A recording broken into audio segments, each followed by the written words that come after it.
Welcome everyone to Dead Talk Live. I'm your host Viz, and I want to welcome all of our viewers who are tuning in tonight. I realize that it's been well over 2 months since it's just been us, and the year is quickly coming to a close, and I wanted to reconnect with all of you. 2021 has been a good year, and damn, I can't remember the last time I was able to say that. So we're coming to a close. We're in the middle of the holiday season, and so I came on, answer some questions if you have any, go over some news, let you know what's going on. Welcome Colette from England, and I do want you guys to know that during every interview that I do, I always see what you guys are saying. I always peek over at the chats. So don't feel for 1 second that you guys are being ignored. Obviously, I can't repeat everything that's going on in the chats because that's going to encompass the whole 1 hour interview or less. But I do see what you guys say, and I appreciate all the words, all the sharing that goes on. So thank you. Thank you. And of course, thank you to our team here at Dead Talk Live. They do an amazing job day in and day out. Uh, like I said, we have some news to go over. This Thursday, we're going to have Eduardo Rodriguez, writer, director of the film The Darkness of the Road. I saw the movie. It's really good. It's it's very creative. We'll talk more about that on Thursday. And to wrap this week up, we have a very big surprise. Chandler Riggs is going to be our guest. That's right, Carl Grimes from The Walking Dead, seasons 1 through 8, is going to be our guest here on Friday. We are going to discuss basically growing up on The Walking Dead set, his career after The Walking Dead. He's been doing several movies. So I'm really looking forward to talking with Chandler this Friday. And that should be very, very interesting. I invite you guys to tune in. It's going to start at 9:30 p.m. Eastern Time. And also, another big thing to report. This Thursday, our first annual virtual film festival is kicking off. It's called Cine Expose. So I invite you to go either to the film festival's website, which is cinexpose.com, or go to our website here at deadtalklive.com. Go to the submission form, fill it out, and you guys can get invitations to the screenings. It will start Thursday and go straight through Sunday. Of course, Saturday and Sunday are going to be the busiest days. So it's great. We have gotten so many submissions from filmmakers around the world. And the reason why we're putting this on is to give exposure to all these filmmakers who otherwise would not have this exposure. We are thrilled at the amount of submissions we have gotten, and we're excited to share them with you. So if you want to watch it, please. It's going to be private, so that means it's not going to be a live stream where you can go to our channel. It's going to be through our Cine Expose YouTube channel, not our Dead Talk Live YouTube channel. So go to our websites, fill it out, just give us your email, and we will give you invitations to watch these films. Shorts, some of them range as short as 3 minutes, others go up to 30 plus minutes. Like I said, it's from filmmakers around the world, and they are really good. I mean, some of them just blow you away, and we were not expecting to get such quality films that we have gotten, but there are a lot of talented filmmakers out there. So if you want to support the independent film market, please join us as we start. Like I said, it's going to start Thursday. Uh, Thursday and Friday are going to be sort of the light days. And then when the weekend hits, Saturday and Sunday, it's pretty much going to be running throughout the day. So every day is going to be a different invitation. So sign up and we'll give you invites for each day. And the schedule is available or will be available soon on the website, cinexpose.com. And you could look over the schedule, see what you want to watch, and tune in to watch a particular film. So definitely tune in to that. I want to welcome T.D. Wilds, Philip Thompson, Colette, all the way from England is with us. Welcome to you guys. We have our friends over on Instagram that are giving us those floaty love hearts.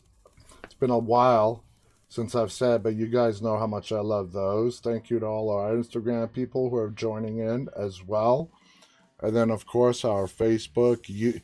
God, we're streaming now on 7 different platforms.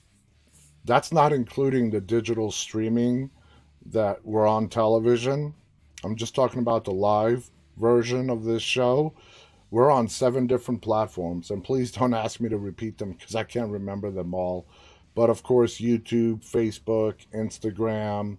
We're on Vimeo now, Twitch, Twitter, and a couple of others. I can't remember them all now.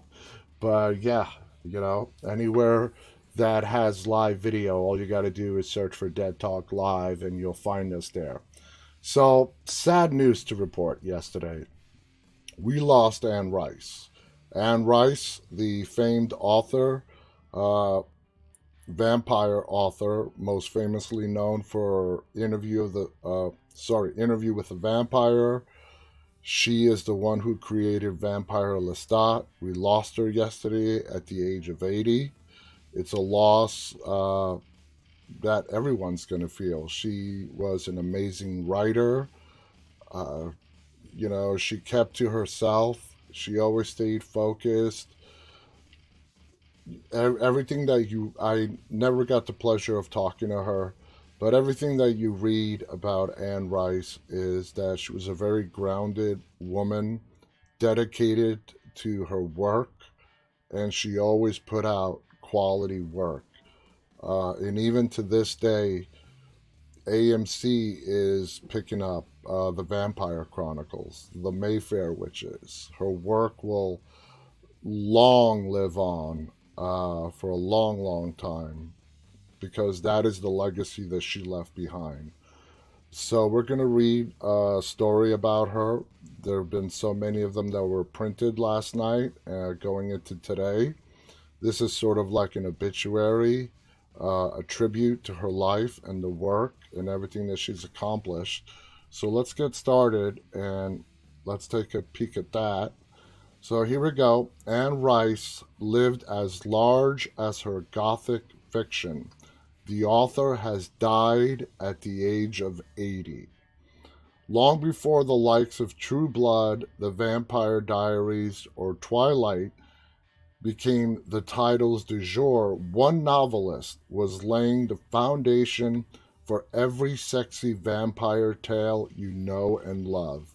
Brick by painstaking brick, Anne Rice, the legendary writer of over 30 books, who died this weekend following complications from a stroke. She was 80.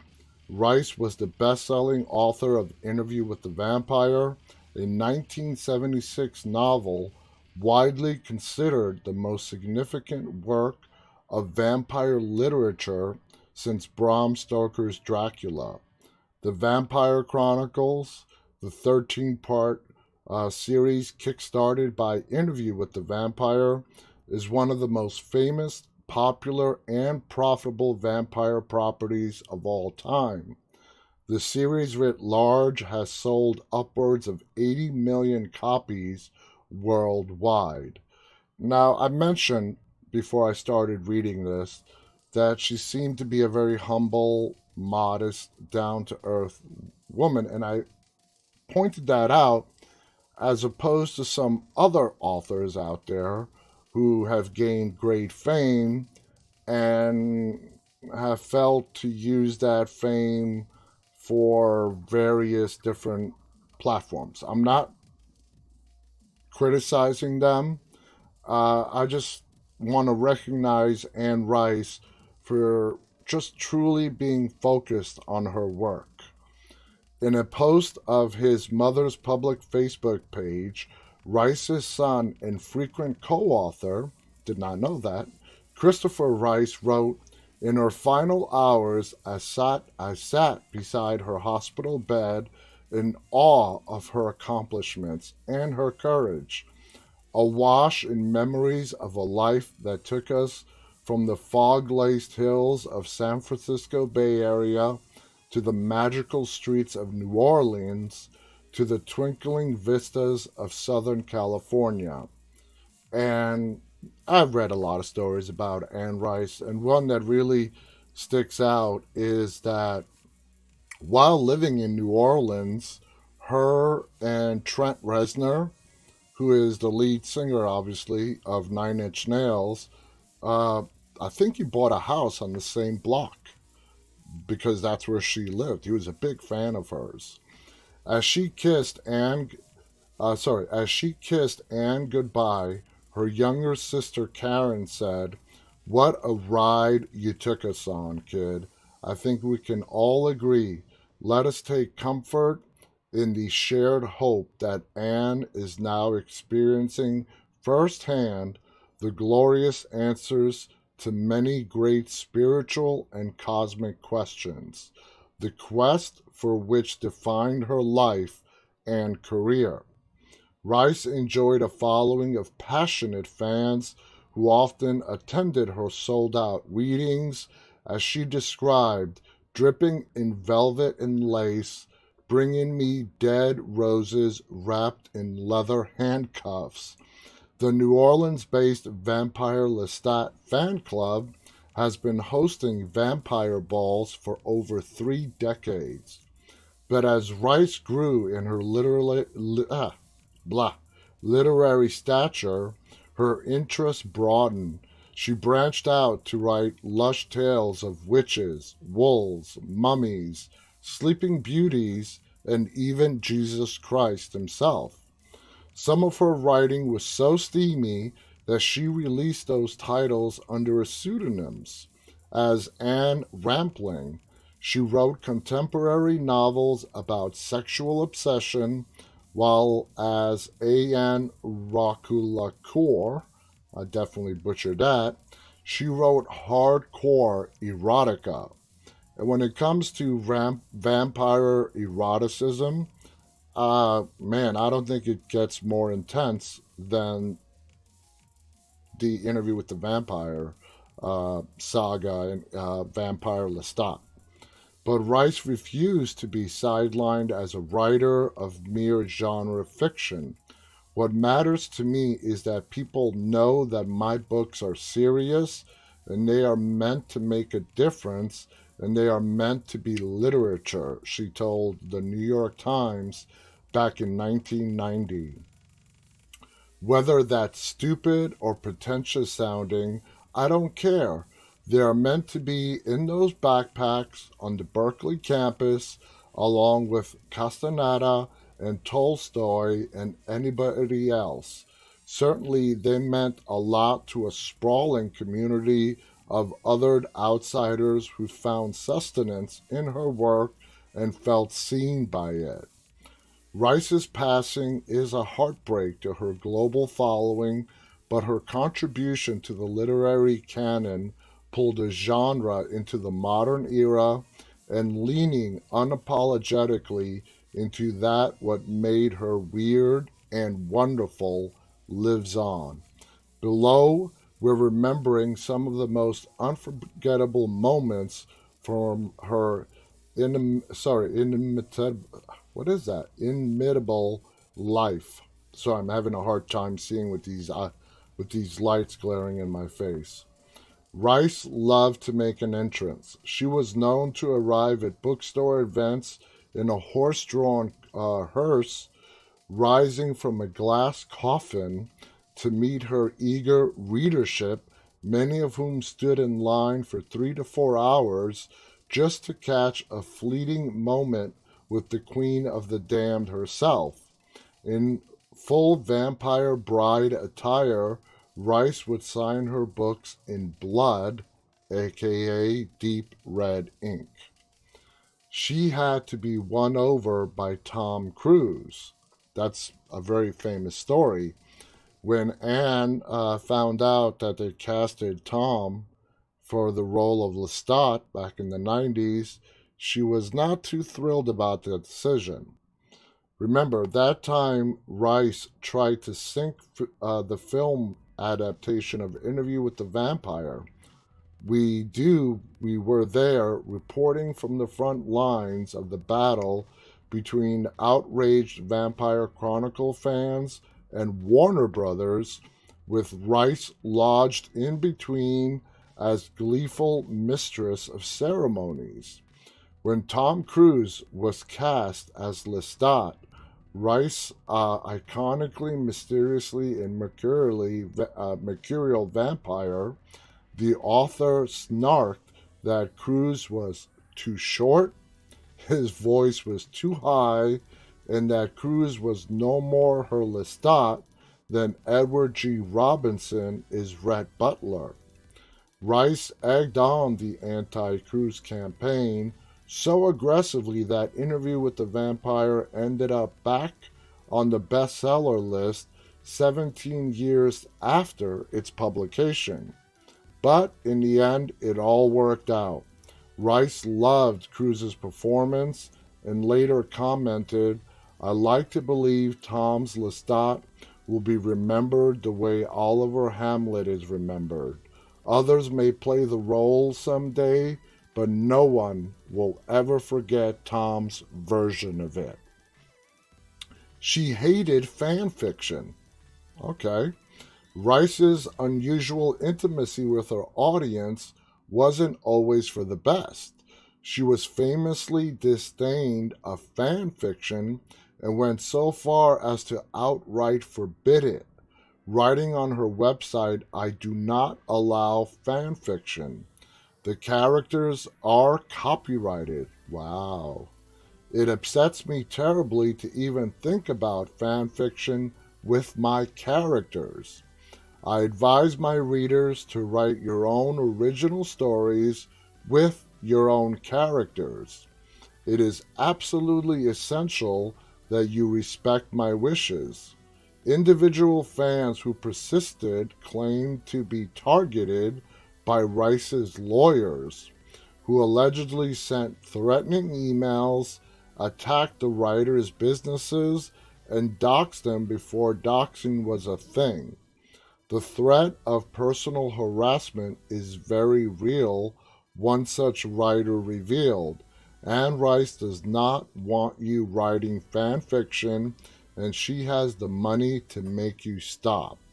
Rice was also notably incensed by criticism.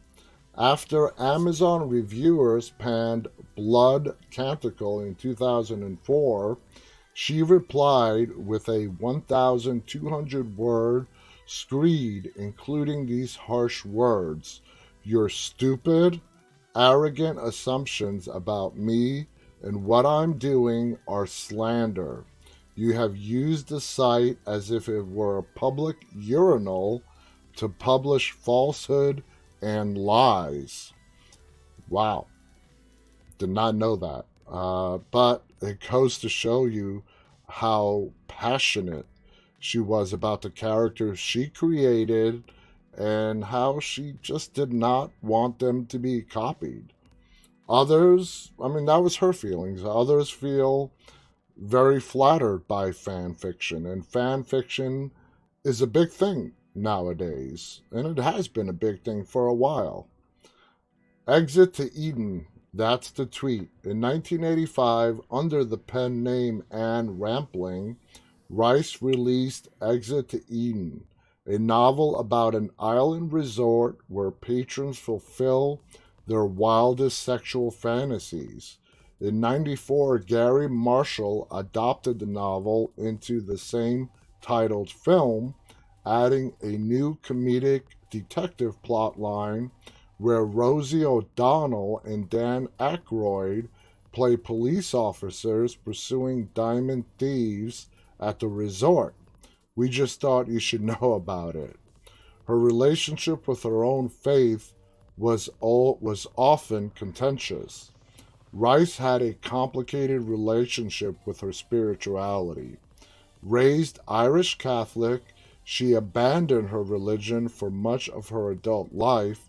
In 98, she reconverted, then wrote a memoir about her conversion, Out of Darkness, A Spiritual Confession, as well as the two-part series Christ the Lord, in which she fictionalized the early life of Jesus Christ. You can understand why Rice's Christian fans were shocked when in 2010 she publicly parted ways with the church, leaving no facet in unscorched. It's simply impossible for me to belong to this quarrelsome, hostile, disputous, and deservedly infamous group. Rice wrote, "For 10 years I've tried, I failed, I'm an outsider. My conscience will allow nothing else. I am out. In the name of Christ, I refuse to be anti-gay. I refuse to be anti-feminist. I refuse to be anti-artificial birth control. I refuse to be anti-democrat. I refuse to be anti-secular humanism. I refuse to be anti-science. I refuse to be anti-life. In the name of Christ, I quit Christianity and being Christian. Amen." Powerful. She's always had a way with words. In Memock the Devil, the fifth installment of the Vampire Chronicles, Lestat feeds on a used tampon. Let it never be said that Rice had an ordinary imagination. So there you guys go. I'm sure some of you found out stuff that you didn't know. I know I did. What hit me the most about this article is the part about her battle with spirituality.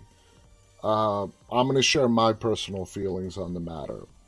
I am a God-fearing man, but I totally agree with her in that I have a big problem when I'm being told what is right and wrong from a pastor or a priest from a church.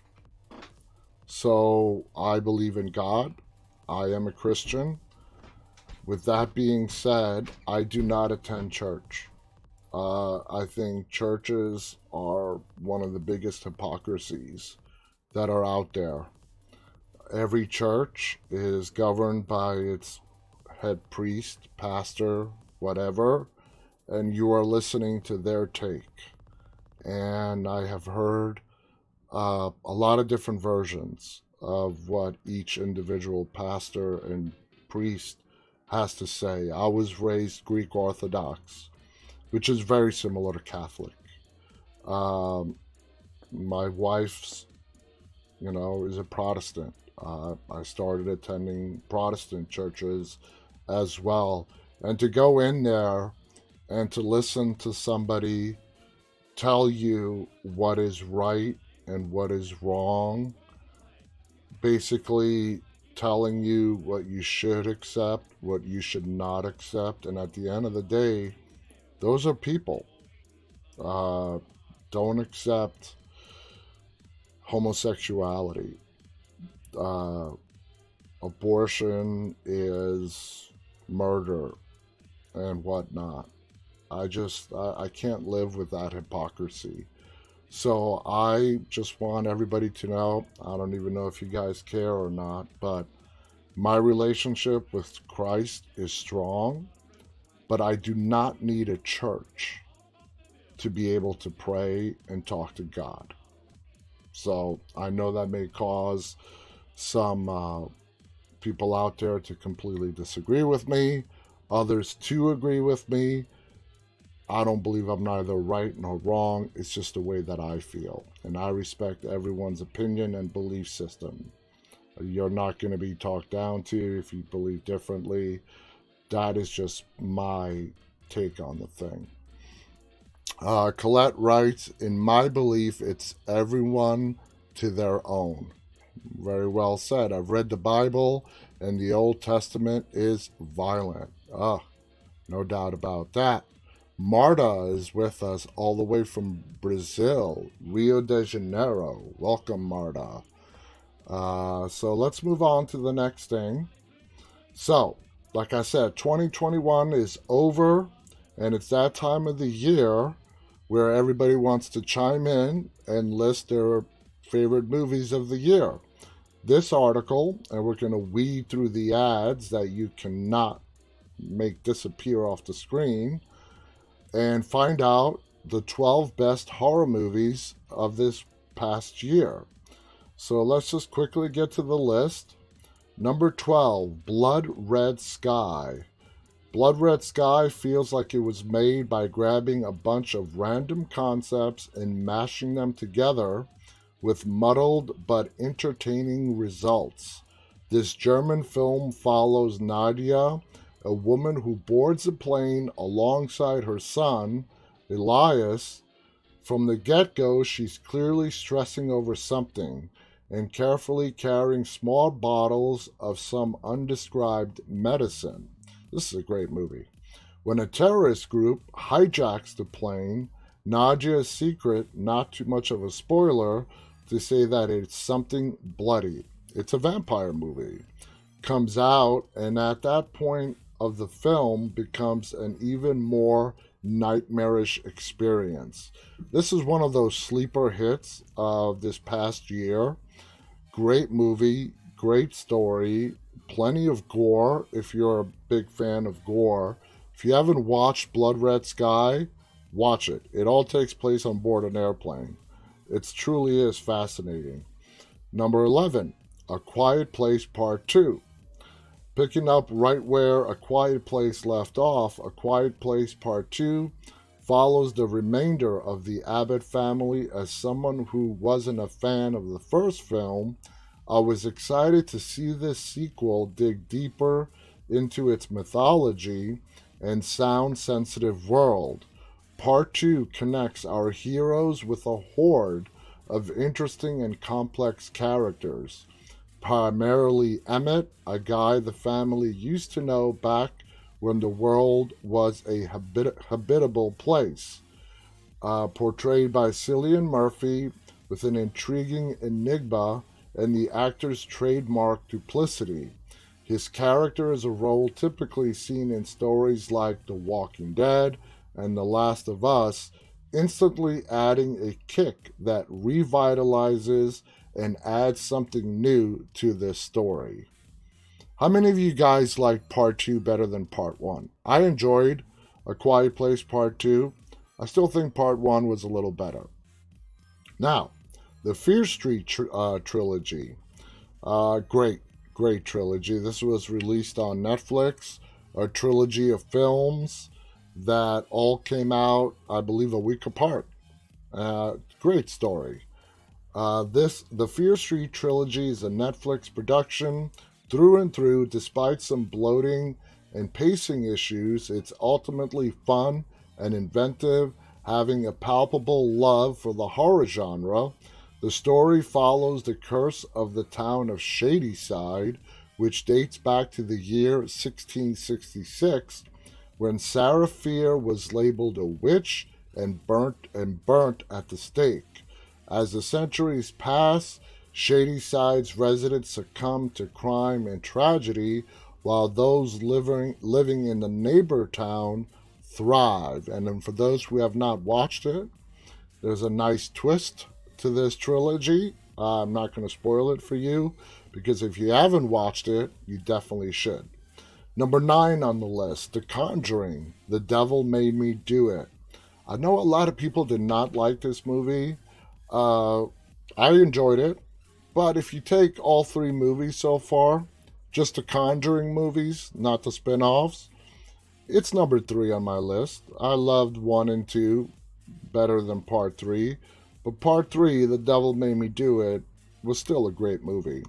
That opening scene, and we had the Steve Coulter, who played the priest, who plays the priest in the Conjuring franchise, described those opening moments of the film during that exorcism. I mean, that was wild.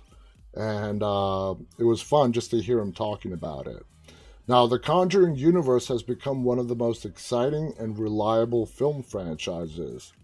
While some entries are better than others, the one featuring Patrick Wilson and Vera Farmiga are consistently intriguing, with the actors feeding off of each other's performances and showing just how well they know these characters. The Devil Made Me Do It is the third installment of the series. While it shows a bit of its age and suffers from the fact that it's not directed by James Wan, it remains a scary treat for fans and newcomers alike. It follows Ed and Lorraine as they investigate a murder, with the man responsible claiming to have been possessed by a demon when carrying out that murder. And if you actually, there's a documentary out on it, obviously. Arnie Johnson, the real life story of what actually happened. And as with any film that's inspired by real events, they did take a lot of liberties in telling the story through the movie. But that's expected. Number 8 on the list is To Death. Till Death. Till Death marks Megan Fox's return to the horror genre, and while it's by no means perfect, it is pretty fun and intelligently uses Fox's skill set to its benefit. The film follows Emma, a woman who appears to be bored and unhappy in her marriage and who's just ending an affair, when she and her husband Mark depart to a secluded lake house to celebrate their 10th anniversary. Emma ends up handcuffed to his dead body, then some men show up to murder her, and Mark's twisted plan is unveiled. Gotta admit, I haven't watched this yet. Sounds like I should check it out. Number 7, Bloodthirsty. We had the star, Greg Brike, as our guest from Bloodthirsty. It's a good old werewolf movie. If you've ever wished for a movie about a gay singer-songwriter battling lycanthropy, well, boy, do I have a recommendation for you. Bloodthirsty follows Gray, played by Lauren Beatty, on the rise pop singer who gets invited to work alongside Vaughn Daniels, played by our guest Greg Brike, one of the industry's leading producers. After moving into his remote cabin in the woods and unsuccessfully trying to make new music, Vaughn begins to push Gray, suggesting she go off her meds in order to make music that is more real. Suddenly, Gray starts craving red meat and fantasizing that she's transforming into a wolf. Another movie with a great little plot twist. Khaleesi writes, that was a great movie. It was. It really, really was. All right, number 6 on the list. Haven't watched this yet. I gotta admit, I have not watched Last Night in Soho. Last Night in Soho is as stylish as anything Edgar Wright has ever done. While his work has long been invested in the gadgetry of filmmaking and the possibilities behind making impossible-looking shots, his fixation has never been more apparent than in Last Night in Soho. There is a beat in almost every sequence where you ask yourself how the shot you're looking at was achieved. Number 5. This movie's been getting a lot of attention recently. Old. The premise of Old, silly as it undoubtedly is worth the price of a ticket alone. A family goes to a beach that makes them grow old. As the years pass, within minutes, we see babies become teens, preteens become adults, adults grow into seniors, and diseases quickly trigger shocking and terrifying deaths. Old, these damn ads.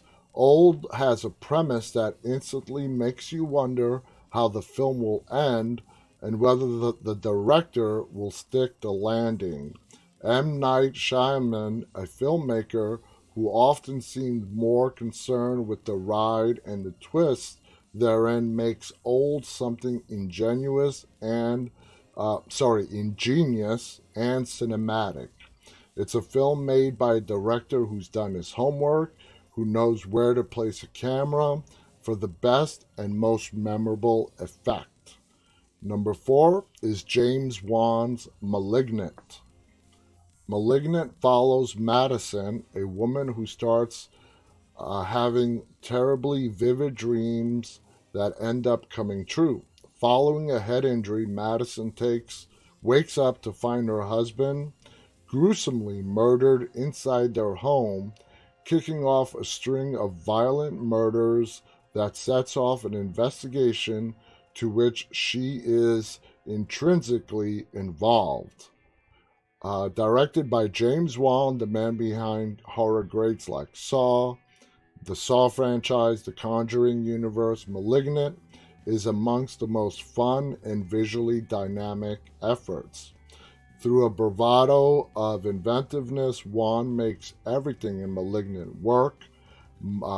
Muddy acting, dubious musical cues, and loose ends all feel like a part of his grand scheme.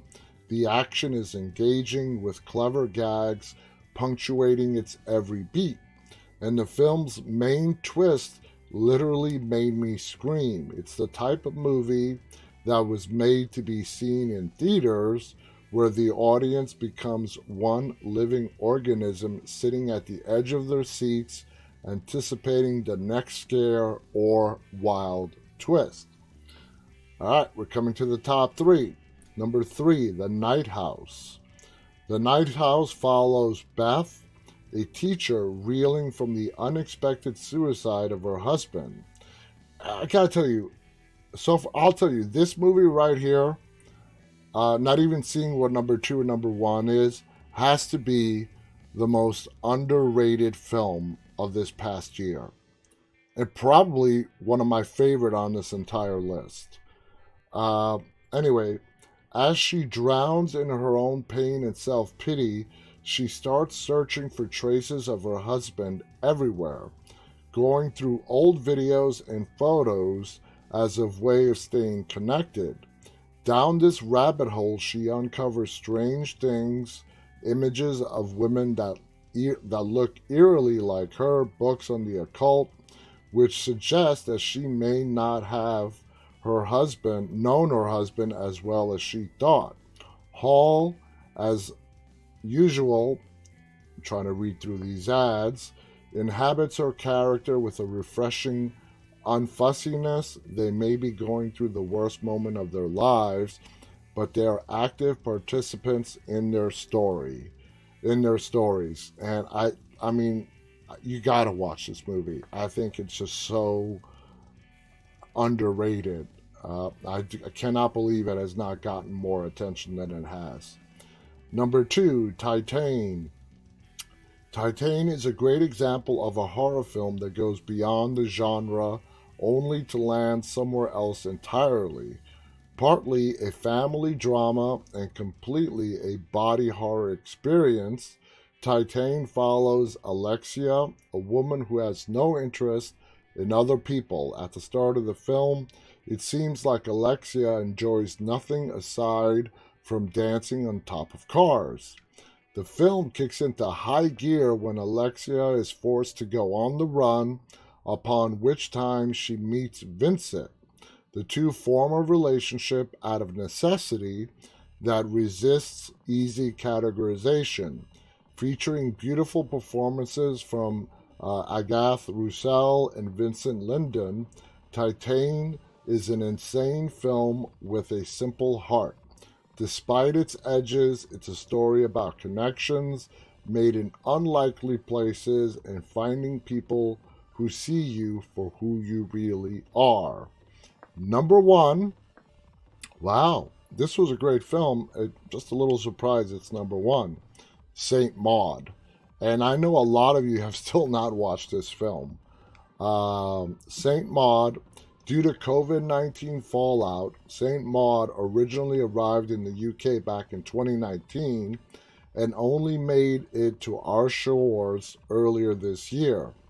This gives me all the excuse I need to add it to this list and argue why it's the best horror film of the year.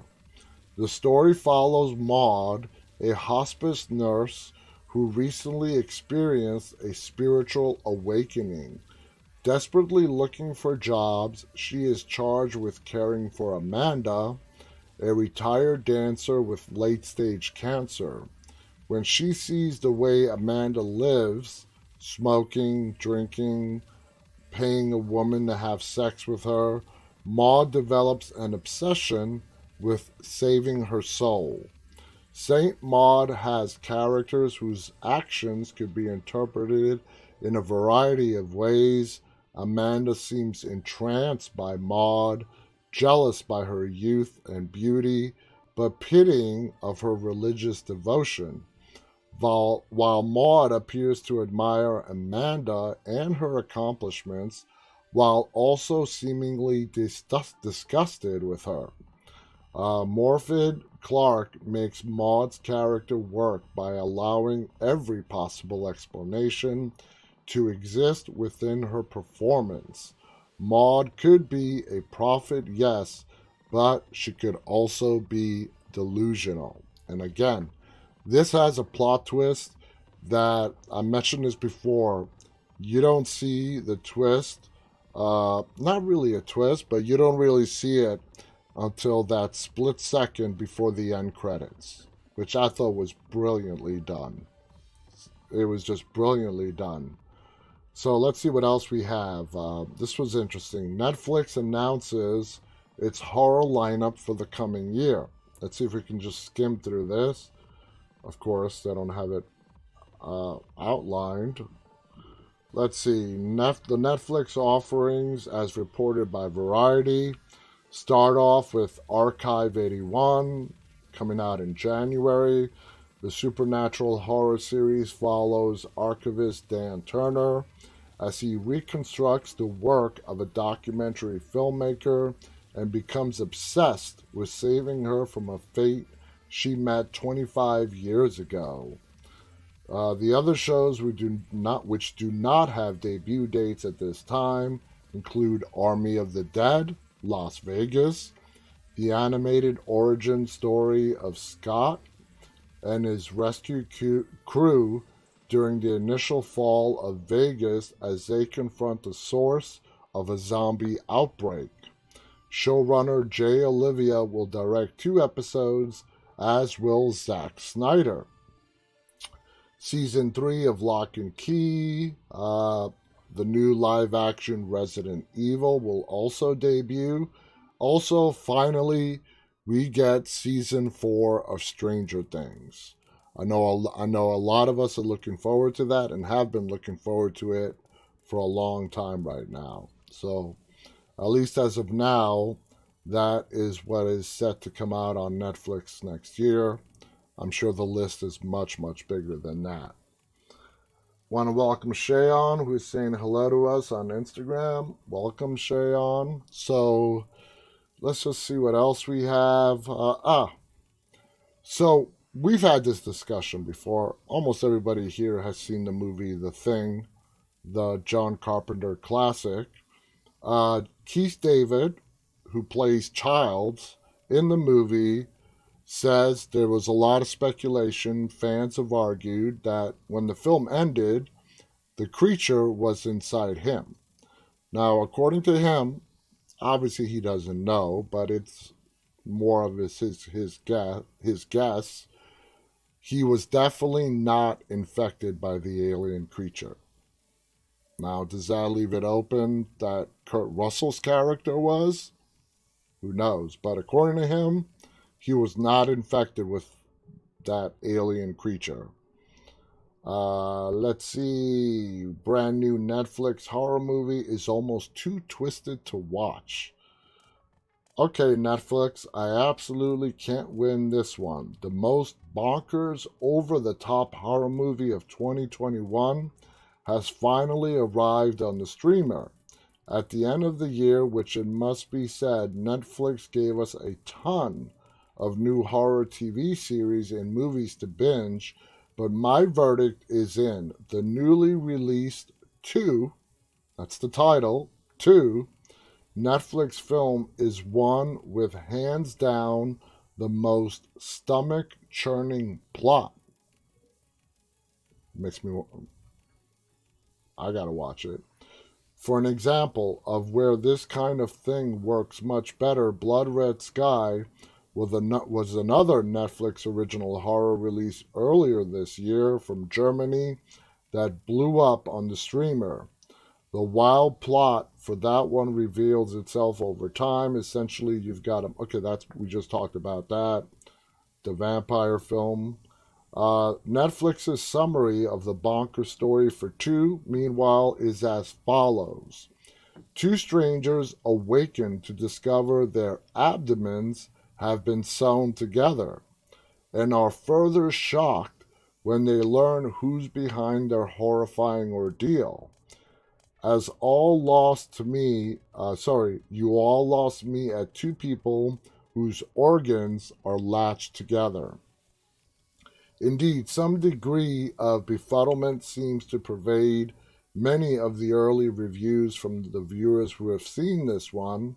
From this particular 1.5 out of 4 rating over at Rotten Tomatoes, for example, icky in the Human Centipede way, as excruciating as any torture porn thriller, and damned ridiculous by the time it's all said and done. That's why I don't pay attention to Rotten Tomatoes.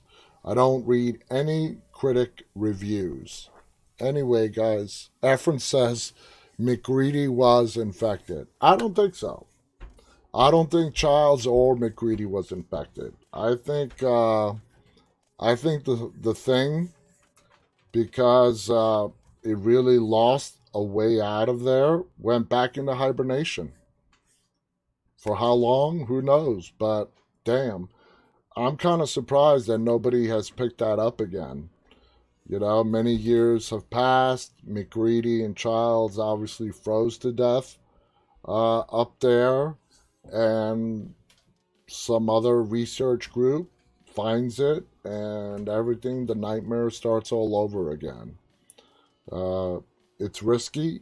People love the original The Thing, not the John Carpenter version, The Thing, and messing with that with a sequel, definitely don't do a reboot. That's a bad idea. But you know, doing a sequel might work as long as it's done properly. You never know. Anyway, guys, that's pretty much it for today. Thursday, we have Eduardo Rodriguez, writer director of The Darkness of the Road. Friday, Chandler Riggs. Carl Grimes from The Walking Dead is going to be our guest. Make sure to tune in for both those interviews. As the year winds down, we're going to announce several more guests. And then, of course, January, it all picks back up again. Everyone's enjoying their holiday month. It really is a month. People are away. Come the new year, we're going to be announcing a slew of new guests. So just check out our website, deadtalklive.com, to see everyone that's coming up. And don't forget, most of all, our virtual film festival, Cinexpose, is starting this Thursday. It's not going to be available where you just go to the Cinexpose YouTube channel and you just can click play and start watching these films. You have to it's going to be a private listing, but we are offering invitations. If you want an invitation to screen, whether it's for all 4 days, Thursday through Sunday, or for one particular day, submit your email to us either on the Dead Talk Live website or the Cinexpose website, and we will give you screening invitations. Come out, support these filmmakers from all over the world. You won't be disappointed. Anyway, guys, till Thursday, where Eduardo Rodriguez is going to be our guest. Stay safe. And as always, stay walking. Good night.